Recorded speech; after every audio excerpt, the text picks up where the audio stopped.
Assalamualaikum warahmatullahi wabarakatuh.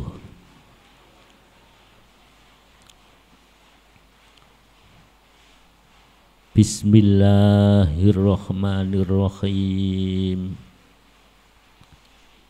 Alhamdulillahilladzi huwal akhad al-wahidus somadu yahdi lirasyad bi khairi khalqika syafi'il umami ya rabbana sholli alaihi sallimi ya ayyuhal ghausus salamullah alaika rabbini biidznillah wanzur ilayya sayyidi binadroh musillatil lil hadratil aliyah amma ba'du. Hadratal mukarramin, para alim ulama yang saya taati, wabil khusus kepada pengurus Yayasan Al-Ma'ruf dan admin Alam Hikmah yang saya muliakan, hadirin wal hadirat yang hadir secara langsung maupun yang mendengarkan melalui internet live streaming yang saya muliakan. Untuk memanfaatkan waktu yang ada mengenai uraian tasyakur serta sanjungan solawat dan salam, saya makmum di belakang pembimbing rohani kita, beliau mu'allif sholawat wahidiyah radhiyallahu anhu, dengan harapan semoga perjalanan hidup ini dengan bermujahadah, dengan berjuang, kita semuanya mendapat hidayah dari Allah Subhanahu wa ta'ala. Karena hidup ini butuh hidayah. Menungso urip enten donya, ya kita semuanya ini mau tidak mau harus memohon hidayah kepada Allah Subhanahu wa ta'ala. Karena hidup tanpa hidayah, jadi kalau jenengan urip kok gak dibareng hidayah, hidup niki sia-sia. Walaupun nampaknya sukses di dunia, walaupun di dunia niki kalau panjenengan berlebihan, tapi tidak ada manfaatnya kalau kita ini betul-betul tidak memohon dan tidak diberi oleh Allah hidayah dalam hidup ini. Ini sudah 1 tahun berulang-ulang kita peringati tahun baru, kita song-song. Kira-kira ada apa ya di benak, di pikiran ibu-ibu, bapak-bapak? Mesti kita ini berpikir Rasulullah sallallahu alaihi wasallam niki nate dawuh wonten di Madinah, ada kurang lebih 14 sahabat. Di situ ada Ibnu Mas'ud.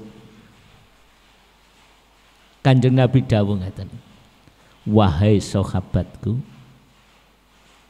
siapakah orang yang paling cerdas di dunia ini? Lah sahabat itu kalau ditanya pada Rasul begitu itu macam-macam jawabannya. Akhirnya sahabat matur, hanya Allah dan Rasulnya yang mengetahui. Akhirnya Rasulullah mengatakan, orang yang cerdas itu adalah zikrul maut. Orang yang ingat bahwa dirinya akan mati. Lah kita 1 tahun berulang, 1 tahun berulang.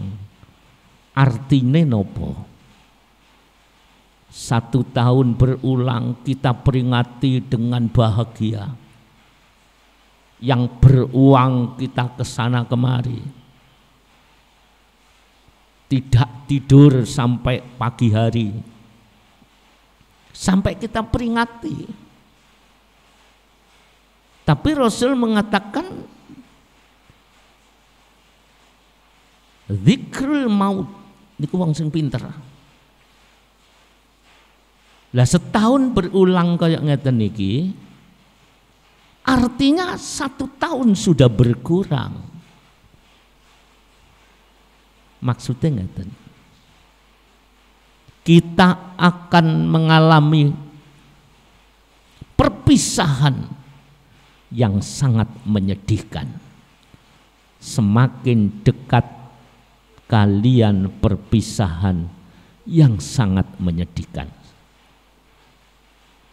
Tapi kita mboten nyadari, kita tidak pernah berpikir lebih baik. Tambah tahun, tambah bangga, tambah suka. Padahal hakikatnya semakin dekat dengan perpisahan yang menyedihkan. Mila saking menika ada seorang ulama besar. Ulama itu namanya Syekh Ibnu Taimiyah. Syekh Ibnu Taimiyah. Beliau itu keras dalam berdakwah. Hak dikatakan hak, batil dikatakan batil. Kendel. Akhirnya karena kendel, entah itu bagaimana, entah itu punya kesalahan atau tidak, ditangkap, dipenjara oleh pemerintah saat itu. Setelah dipenjara, wonten penjara, dalam penjara itu murid-muridnya datang besuk, nyambangi. Setelah masuk di penjara, gurunya yang ada di penjara beberapa bulan itu badannya kurus kering, makan tidak enak, tidak pernah dimakan, hanya sekedar sampai kurus.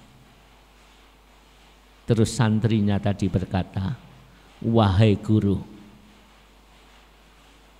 apa yang kau sedihkan sampai paduka badannya kurus kering? Jenenganku bersedih masalah apa? Lah Syekh Ibnu Taimiyah niku seorang ahli dakwah. Dia mengatakan, aku sedih karena aku tidak bisa memberi peringatan kepada masyarakat. Aku sedih bukan karena dipenjara. Aku sedih bukan karena dikucilkan di penjara ini. Tapi aku sedih karena aku tidak bisa memberikan peringatan kepada masyarakat. Akhirnya guru tadi diam. Apa yang kau sedihkan kalau tidak berdakwah, guru? Jawab ngeten hadirin. Karena aku memikirkan umat masyarakat. Dan itu ulama dulu tuh kayak ngoten niku. lek mikirno umat masyarakat tuh koyok ngoten niku. Kalau saya kan tidak. Kalau saya pidato ya beda dengan beliaunya. Itu tulus, ikhlas, tidak takut. Yang hak, ya dikatakan hak. Aku yang ku khawatirkan kepada umat ini, umatku atau umat di zamanku ini hidup di dunia puluhan tahun, 50 tahun, bahkan menjelang kematian, masih belum menemukan surga dunia. Jadi sing dipikir nongi ngeten iki. Sing tak khawatirkan itu umat masyarakat sampai ate mati lu gak ero swarga donya. Lanjutnya sudah dapat surga dunia apa belum? Termasuk al-fakir saya sendiri. Sudah menemukan surga dunia ini apa belum? Kita kerja sampai jauh di negeri orang. Kita kerja berat sampai tidak tahu istirahat, tidak pernah istirahat, tidak pernah atau tidak tahu malam atau siang. Yang dicari apa? Kita membanting tulang hidup berhari-hari. Yang dicari apa? Ternyata ulama ini mengatakan yang kukhawatirkan kau hidup di dunia ada batasnya. Sebentar lagi kamu pulang. Sudah menjelang ajal. Kamu belum menemukan surga dunia.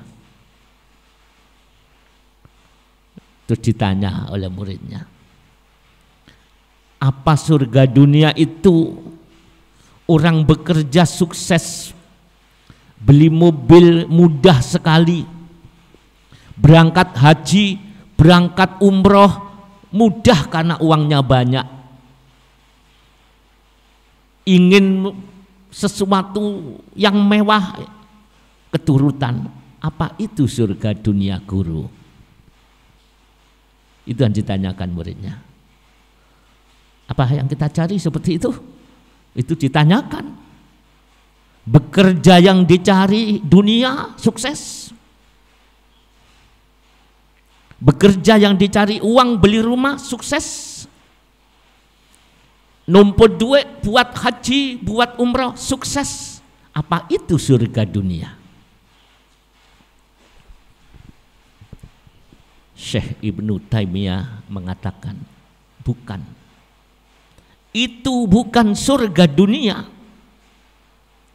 Itu justru ujian dunia. Itu justru beban hidup di dunia. Karena sedikit atau banyak dunia yang dititipkan kepada kita tidak pernah lepas akan pertanggungjawabannya. Dudu iku swarga dunia. Justru itu beban hidup di dunia. Maaf hadirin, bukan berarti gak oleh sugih. Silakan. Nabi Sulaiman juga kaya, tapi hati ojo nganti ditunggangi dunia. Tapi hati jangan susah karena dunia. Sedangkan umur berkurang semakin tahun berkurang, kita tidak pernah bersedih.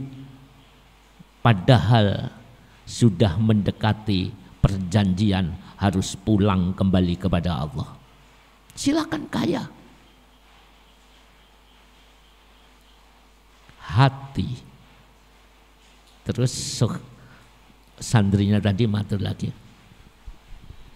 Apakah surga dunia yang dimaksud guru adalah orang yang pangkat pilihan kepala daerah dia diangkat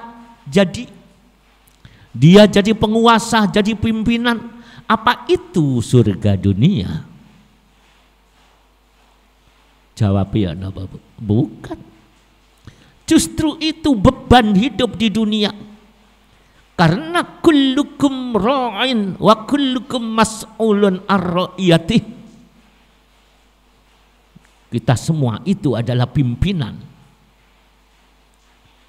pengembala. Sedangkan setiap pengembala, setiap pimpinan akan dimintai pertanggungjawaban oleh Allah Subhanahu wa taala. Semakin besar kedudukan sebagai pimpinan, semakin berat tanggung jawab di sisi Allah Subhanahu wa taala. Aku berpikir seperti itu.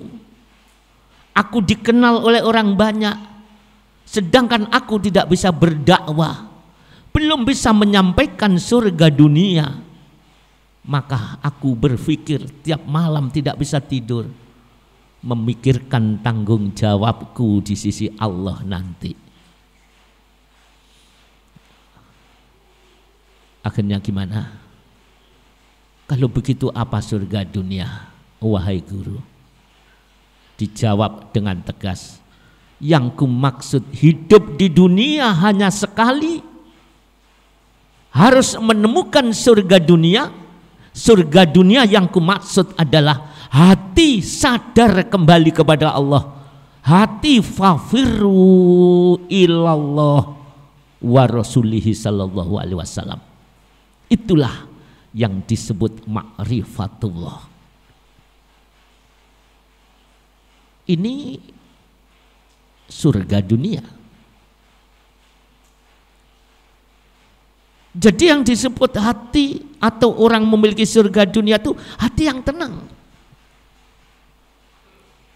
Karena hati ini wis tenang, dalam posisi di atas atau posisi di bawah, posisi kaya, posisi tidak kaya, orang itu senantiasa tenang karena dia sudah sadar kembali kepada Allah. Hatinya, pandangannya kepada Allah. Wonten ngersani Gusti Allah. Ala bi dzikrillahi tatma'innul qulub. Ingat, hanya dengan zikir kepada Allah. Zikir yang mana? Zikir lesan juga lebih zikirnya batin.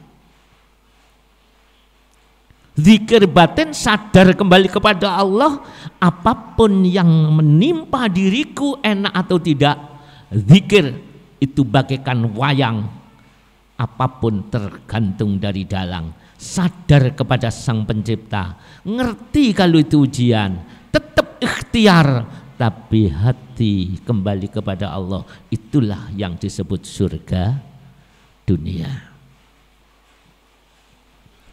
Hadirin yang dimuliakan oleh Allah,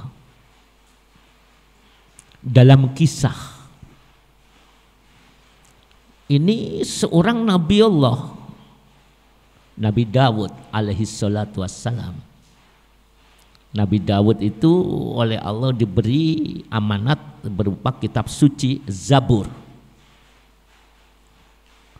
Suatu saat Nabi Dawud itu di dalam peribadatannya, kalau zaman pondokku gudekan, punya tempat ibadah khusus.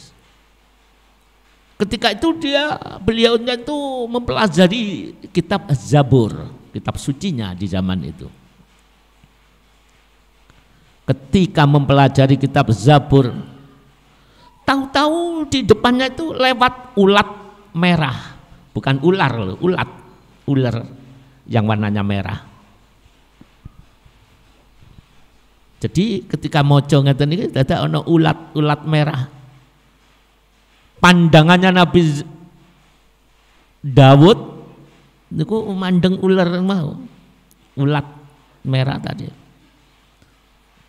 Terus timbul di hatinya, ulat kowe ku makhluk kecil menjijikkan, lah apa kowe ku?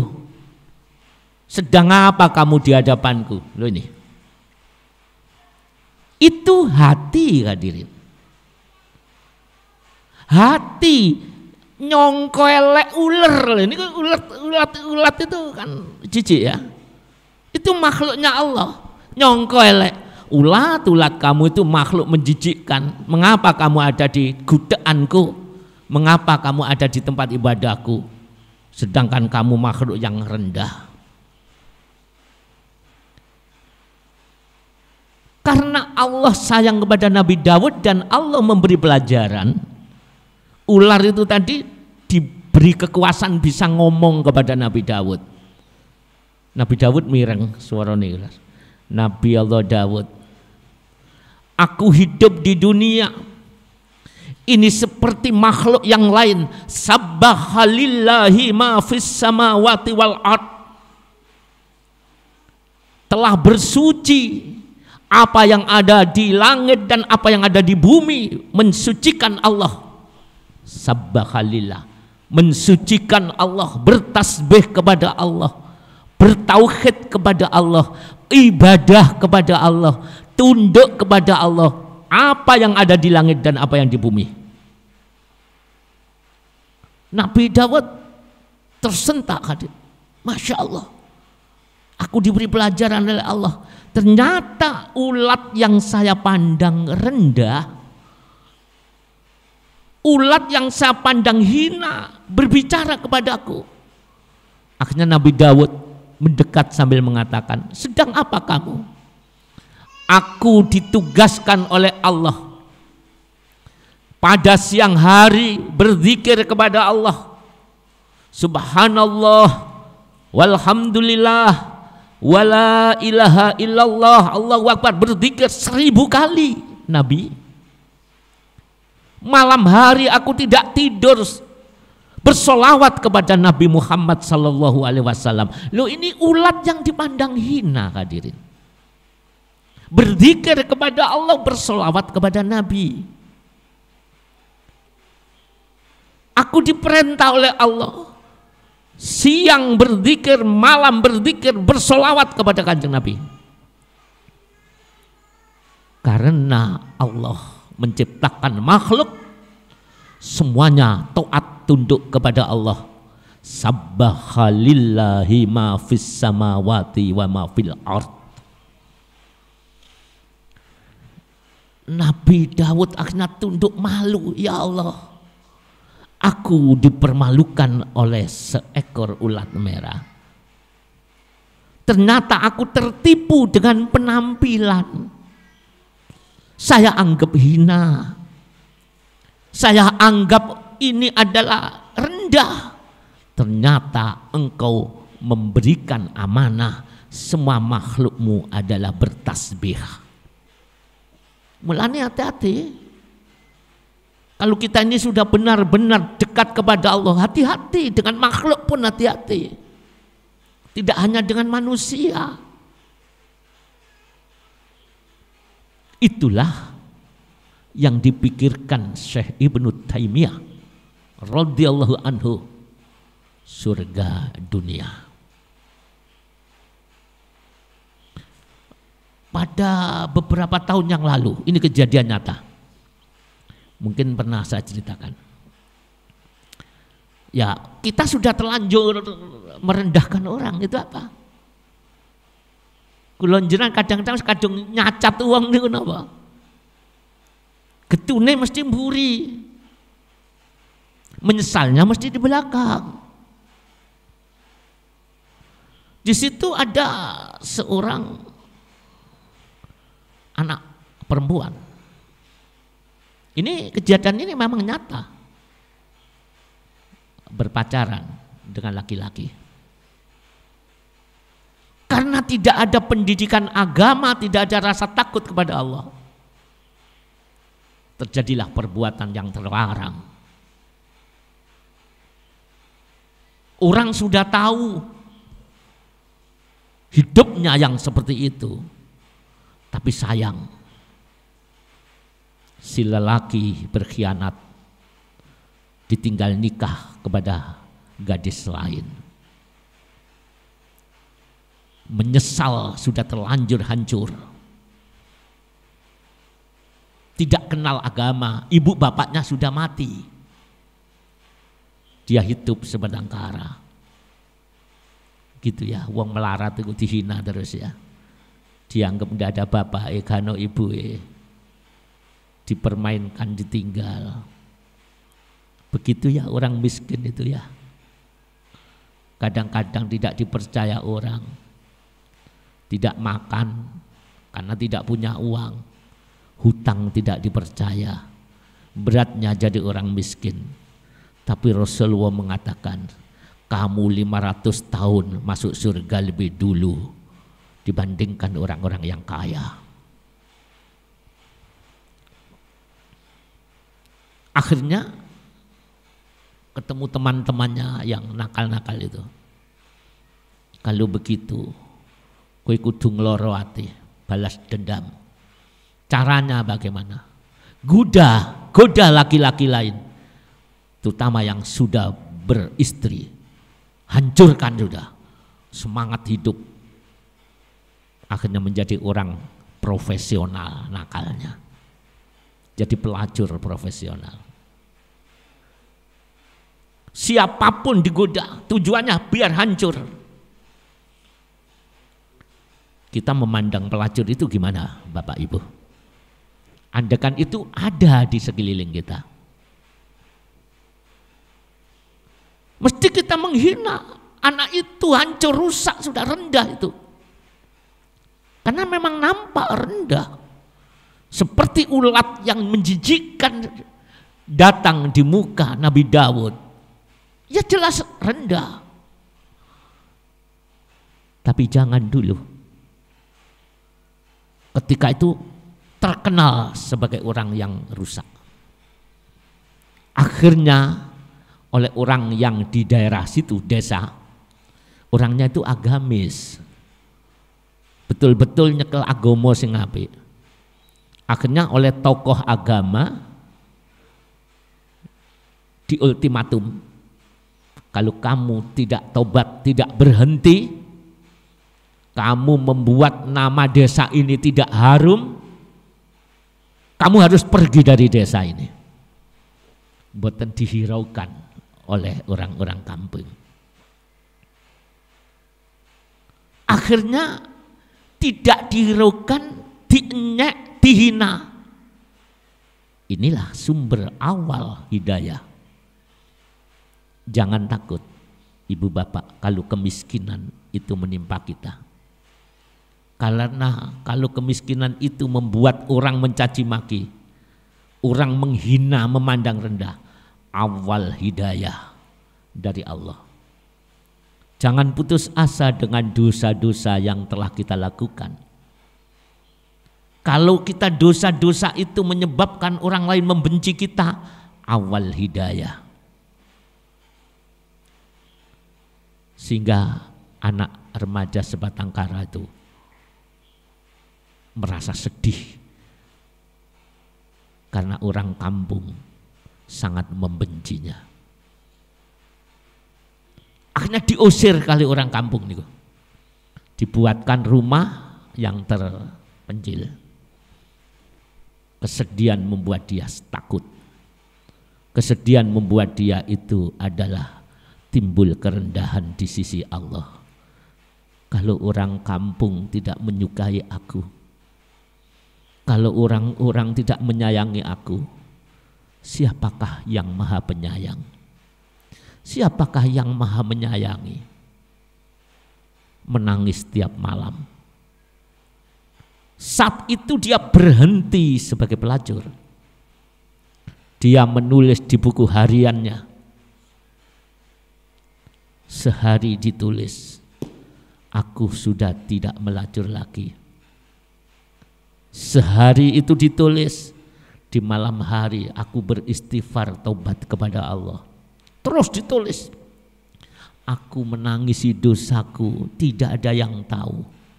Ditulis terus, tidak ada orang yang menyayangi aku. Siapakah yang maha penyayang? Dia menemukan hanya satu sang penyayang. Wa anta arhamur rahimin. Engkaulah ya Allah yang maha penyayang.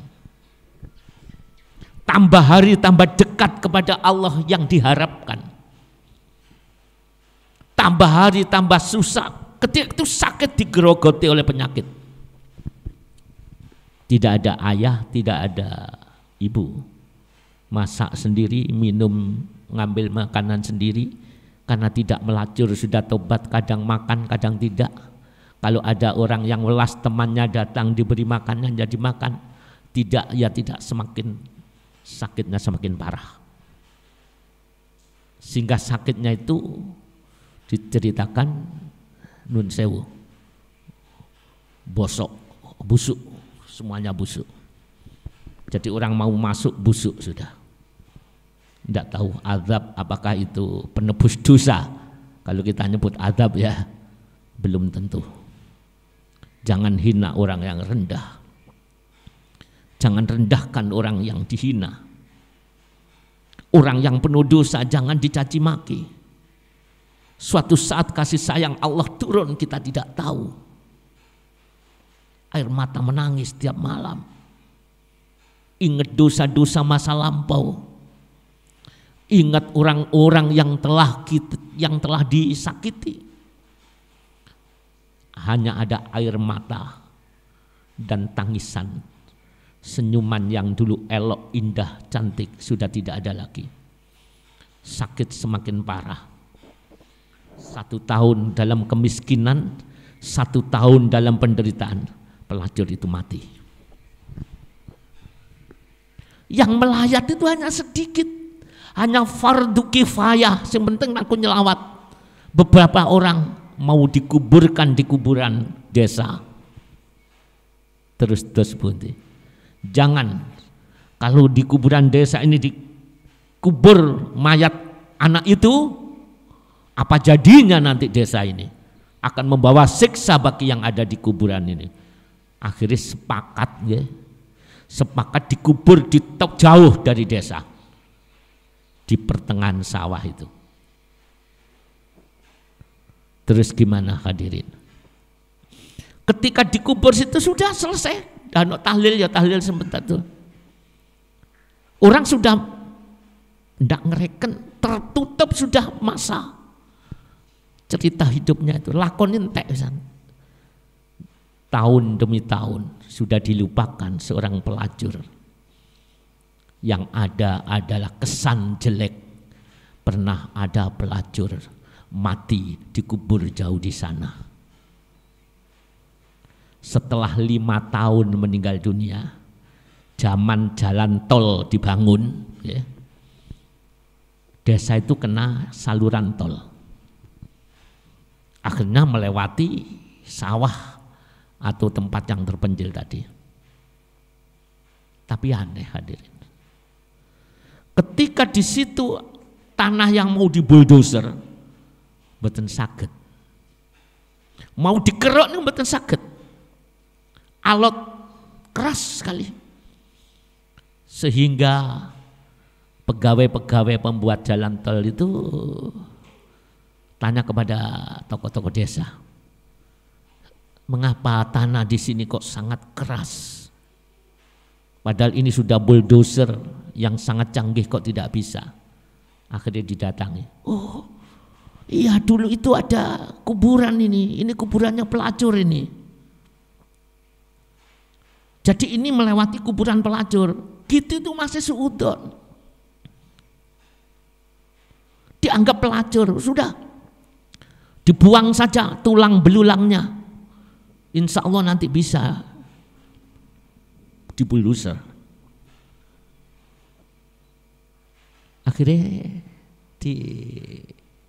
duduk. Beberapa orang desa disaksikan oleh pegawai, disaksikan oleh masyarakat, dikeduk, digali. Ternyata mayat pelacur itu utuh, yang sakitnya berbau busuk, itu berbau harum. Stop memandang rendah orang lain. Orang yang memiliki surga dunia, pandangan itu apik tok, nikmat semua. Namanya surga kok. Surga itu nikmat toh, kemiskinan dipandang nikmat, kekayaan dipandang nikmat karena yang dilihat Sang Pencipta. Orang hina, semua menghina, semua mencaci, dia tidak menghina karena jiwanya itu jiwa surgawi. Surga itu nikmat terus. Memandang apapun juga nikmat. Di musim orang mongso itu nampak nikmat. Kalau tidak ada itu, saya tidak ada penguji, terima kasih ya, mesti begitu. Itu surga dunia. Ketika diuji kemiskinan, kalau tidak ada kemiskinan, saya tidak bisa sabar. Itu surga dunia. Ketika diuji nikmat, karena nikmat inilah aku bisa bersyukur. Masya Allah, ternyata surga dunia seperti itu hati orang-orang yang dicintai Allah. Jangan pandang orang remeh. Jangan pandang orang yang disebut maksiat. 5 tahun utuh ditemukan buku harian seorang pelacur itu. Dia tobat selama 1 tahun. Memandang dirinya hina. Memandang dirinya penuh dosa. Yang dicari adalah yang maha penyayang. Bisyiddati dhulli wal inkisari wal iftikar. Wal iftikar itu mencari siapa? Yang maha penyayang. Kulo niki wong elek, tidak ada orang suka saya. Siapa yang maha penyayang? Hanya satu. Dia menemukan dalam keadaan sakit. Akhirnya oleh tokoh Pak Mudin di situ, Masya Allah, kita keliru menilai orang lain. Akhirnya sudah pindah ke kuburan desa. Dulu dihina, dibuang-buang, tapi Allah tidak sari. Allah mboten tilem, Allah mboten sari. Tenanglah wahai saudaraku yang mengalami penderitaan hidup. Penderitaan itu bisa menjadikan surga dunia. Biar orang lain memandang kita rendah, tapi Allah maha penyayang. Seperti dalam kitab Bidayatul Hidayah, di mana hadis qudsi Imam Ghazali mengatakan, ana indal munkasirati qulubuhum min ajli. Aku bersama hambaku, aku bersama-sama orang-orang hidup di dunia yang hatinya merasa rendah, yang hatinya merasa miskin, yang hatinya merasa dirinya tidak punya nilai. Bapak, Ibu, kalau panjang merasa aku punya nilai karena ibadahku, mundur dari surga dunia. Kalau kita punya nilai, merasa punya nilai karena kekayaan, mundur dari surga dunia. Surga dunia bukan itu. Merasa punya nilai karena ngaji, aku yang ngaji, mundur itu yang ngaji itu, terutama saya. Surga dunia adalah kerendahan. Ana indal munkasirati qulubuhum min ajli. Aku bersama orang-orang hamba-hambaku yang menderita, yang hatinya susah, yang hatinya merasa banyak dosa, yang hatinya merasa kecil karena aku, maka aku akan turun memberikan rahmat karena akulah maha penyayang. Pelacur itu kena hadis qudsi yang disampaikan dalam kitab Bidayatul Hidayah seperti itu. Marilah hadirin, di malam hari ini mungkin Bapak Ibu kita yang meninggal dunia belum menemukan surga dunia. Ingat, surga dunia itu di hati. Hati kekasih Allah itu ada surganya, ada bidadarinya, ada minuman nikmat, ada kebaikan nikmat 99 nikmat di dada. Memandang orang yang memusuhi nikmat, tanpa dia aku bukan apa-apa. Terhadap orang yang menghinanya dia pilih diem. Biarlah aku dihina. Wa anta arhamur rahimin, dan engkau Allah maha penyayang, segala penyayang. Dilatih. Surga dunia itu ditempuh dengan hidayah, bukan instan merodadi, enggak. Hidayah itu dengan al-mujahadatu miftahul hidayah, dengan mujahadah. Kalau kita tidak mujahadah, selamanya tidak dapat hidayah. Kita diberi amalan untuk mujahadah, lakukan, hidup kita hanya sekali. Kita tidak tahu apakah yang masih muda akan kembali dulu, ataukah yang seperti saya yang harus kembali lebih dulu. Karena rahasia di tangan Allah. Hadirin saudaraku di sini. Ya, mari kita ambil hikmah dari pengajian ini. Kita mujahadah yang sungguh-sungguh. Dalam hadis riwayat Ibnu Najjar an Abu Dzar, afdalul jihad ayyujahidar rajulu nafsahu wa hawahu. Berjuang mujahadah yang paling utama. Jadi mujahadah yang paling utama bukan hanya wirid, bukan ya Sayyidi ya Rasul, itu ya bagus. Cuma yang paling utama selain memakai wirid ya Sayyidi ya Rasulullah, Allahumma ya wahidu ya khat, atau dengan wirid apapun, yang dimaksud berjuang paling utama adalah bila seseorang itu selain wirid, selain sholat, selain haji, dia berjuang melawan dirinya sendiri dan hawa nafsunya. Dia berjuang untuk memasukkan surga dunia di hati. Karena surga dunia ini nikmat terus. Ketika diuji kemiskinan dia masih tersenyum. Nikmat jadi orang kaya, nikmat jadi orang miskin. Ketika kaya aku bersyukur, ketika miskin aku bersabar. Innallaha ma'as-sabirin. Karena orang bersabar bersama Allah, Allah bersama orang-orang yang sabar. Berarti aku dicintai Allah. Ada apa enggak di hati kita? Apakah kita menjadi orang miskin yang serakah? Orang miskin yang serakah adalah orang miskin yang meminta-minta. Mutiaranya orang miskin itu adalah sabar. Ketika meminta-minta, maka hilang mutiara itu. Ya, surga dunia. Kita hidup hampir meninggal dunia. Waktu hampir terbatas. Sudah adakah di dalam hati? Mujahadah. Mujahadah. Selain mujahadah lembaran 717 ataupun mujahadah peningkatan atau mujahadah ya Sayyidi ya Rasulullah, latih hati untuk ada surga di dunia.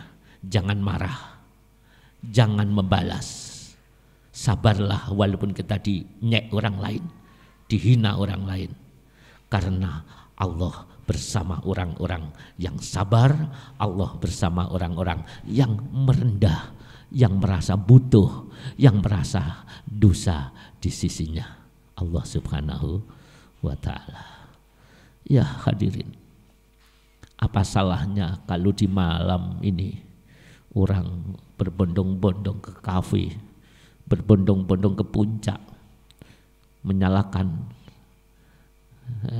mercon ya, petasan.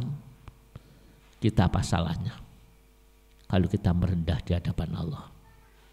Biarlah saudara kita bersenang-senang menghambur-hamburkan uang. Kita di sini hanya bersolawat, hanya ngaji.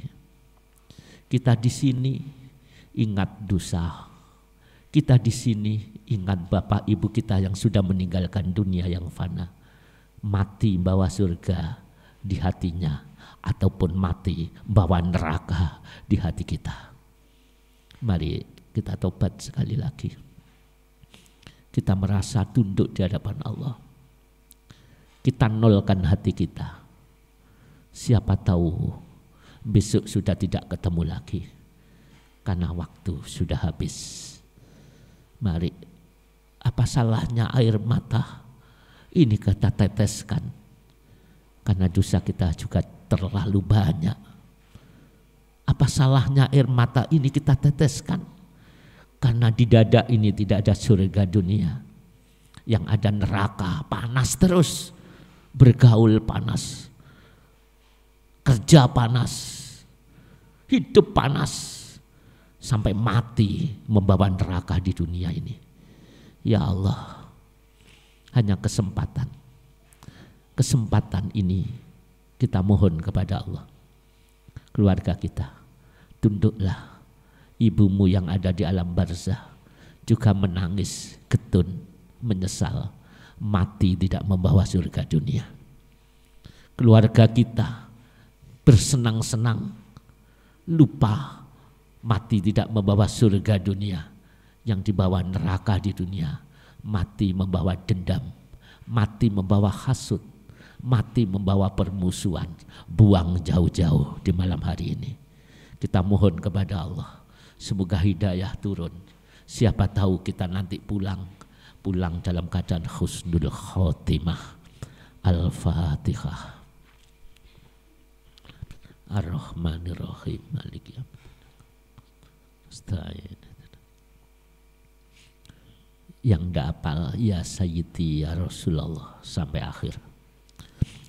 Allahumma ya Wahidu ya Ahad, ya Wajidu ya Jawad, sholli wa sallim wa barik ala Sayyidina Muhammad wa ala ali Sayyidina Muhammad fi kulli lamhati wa nafasin bi adati ma'lumatillahi wa fuyudatihi wa amdatihi.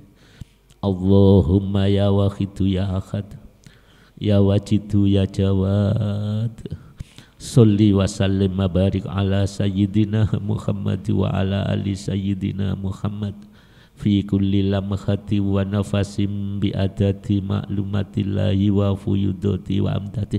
Diturunkan ke dada sambil mengisi surga dunia. Orang surga dunia itu bahagia, air mata tumpah pun karena bahagia, bahagia karena hidayah. Dalam hati hadirin tenang, dalam hati dinolkan kita sekali lagi. Allahumma ya Wahidu ya Ahad, ya Wajidu ya Jawad, sholli wa sallim wa barik ala Sayyidina Muhammad wa ala ali Sayyidina Muhammad fi kulli lamhati wa nafasim bi adati ma'lumatillahi wa fuyudatihi wa amdati. Semua bersuara ya, jangan di hati, karena suara ini akan menjadi saksi ketika besok dibongkar semua ucapan ini akan menjadi saksi. As-salatu wassalamu alaika wa ala alika ya sayyidi ya Rasulullah. As-salatu wassalamu alaika wa ala alika ya sayyidi ya Rasulullah. As-salatu wassalamu alaika wa ala alika ya sayyidi ya Rasulullah. Ya, segera cukup. Semoga diridhai oleh Allah Subhanahu wa taala. Wabillahi taufiq wal hidayah. Wassalamualaikum warahmatullahi wabarakatuh.